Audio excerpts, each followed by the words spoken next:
ജനുവരി മുതൽ ഡിസംബർ വരെയുള്ള ഗ്രിഗോറിയൽ കലണ്ടറായാലും മുഹറം മുതൽ ദുൽഹിജ്ജ വരെയുള്ള ഹിജറാത്ത കലണ്ടറാണെങ്കിലും ഓരോ സംഭവങ്ങളുടെയും അടിസ്ഥാനത്തിൽ രൂപീകരിക്കപ്പെട്ടവയാണ്.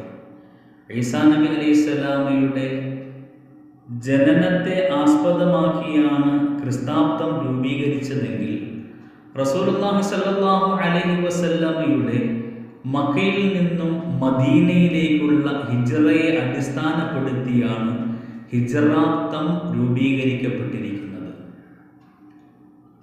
ഹിജ്റ കലണ്ടറിലെ ആദ്യ മാസമാണ് പരിശുദ്ധമായ മുഹറം മാസം.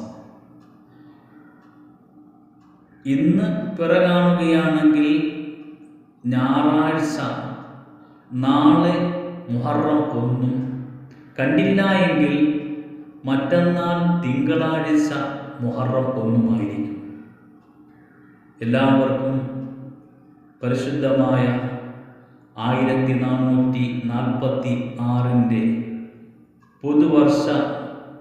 പുതുവത്സര ആശംസകൾ നേർന്നുകൊള്ളുന്നു. കുല്ലു ആമിൻ വ അന്തും ബിഖൈർ. തഖബ്ബലല്ലാഹു മിന്നാ വ മിൻകും സ്വാലിഹൽ അഅമാൽ.